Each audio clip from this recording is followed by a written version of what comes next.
Well, now to the second stage of Tim Huell's journey in Africa, tracking the growing presence, some call it the new colonialism, of China.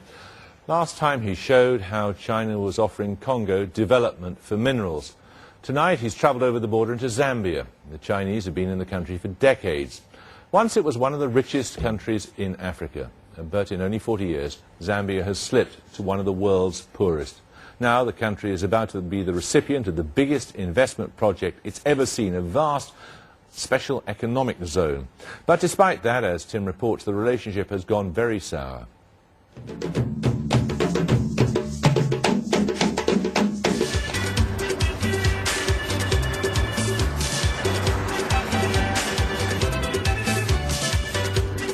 Arrive in Zambia from Congo and you think you've reached a country that works. Here, there's been no war in 44 years of independence. You can tell by the smoothness of the roads and by the foreign investment, including a massive Chinese copper mine opened 10 years ago. It's brought new life to this town, Chambishi, plagued by unemployment in the 1990s. So you might think they'd love the Chinese here. You'd be wrong.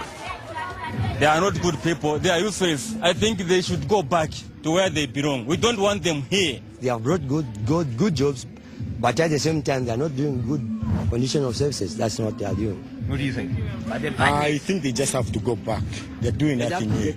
They have to go back to where they belong. They say Chinese firms pay the lowest wages and don't care about safety. The grim evidence, they claim, lies just down the road. 46 workers were killed 3 years ago in a huge blast at a Chinese-run explosives plant linked to the mine. Victims like Wilbrod Chirwe were blown to pieces on that April day, as his uncle Emmanuel Kasongo recalls. I couldn't stand it. When I went there, mutilated bodies lying about, bits and pieces, fresh, of the chaps who perished, scattered all around the area. The report on the explosion's never been published, but Emmanuel's a safety engineer. He once worked at the plant. He says he and others warned the Chinese managers not to mix dangerous substances, but they were ignored. The Chinese here live behind high walls. Their bosses didn't want to talk to us.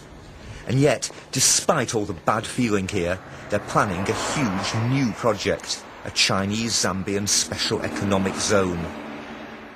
Denied an invitation, we came in on the coattails of the local town clerk.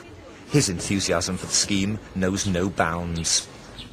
How much investment will this special economic zone attract? Yeah, we are talking of close to $1 billion. $1 billion? Yeah, US dollars. So for us as Zambians, we feel very, very proud that China has come in to assist us put up this facility, which we are going to nurture jealously. Mr. Sun, yes. How are you, my brother? How are you? Yeah. Fine. Thank you. Thank you. We can look around a bit, that's okay? Okay, I can just show around, but just roughly. This is the wall for the future smelter. The first firm here will be a massive copper smelter costing $300 million. But work was held up a few weeks ago when Zambian builders rioted over pay. And how is the relationship with the local community? I think we have a good relationship with them. Even sometimes there's some misunderstanding, but we still think we have got support from the local community. Chinese and Zambian businesses are supposed to have equal perks here, including 5 years tax exemption. But only Chinese firms will get start-up capital from Chinese banks, an advantage Zambia can't afford to give its businessmen.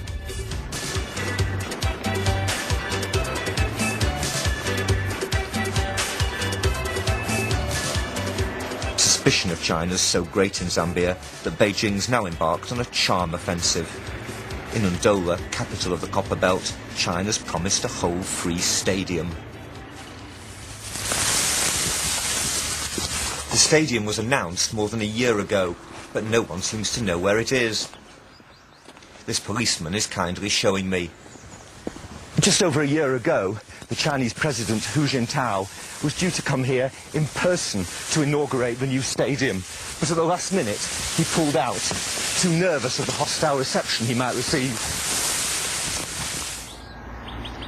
But sports facilities, even if they come, can't make up for lost jobs.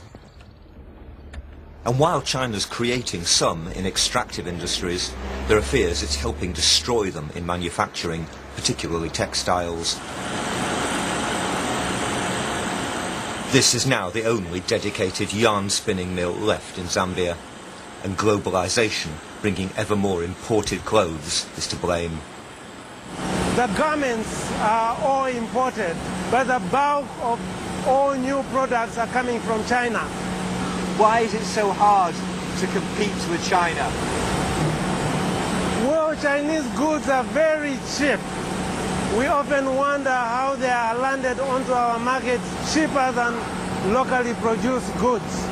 But then, most of the Far Eastern production has got subsidies. Zambian production is not subsidized by government. Recently, he asked the government for the same tax advantages that firms will enjoy in the special Chinese-Zambian economic zone, but it said no.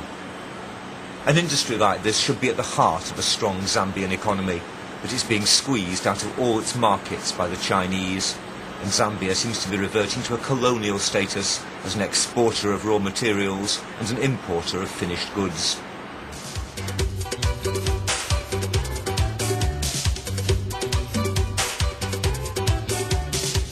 Yet China once helped Africa struggle against colonialism.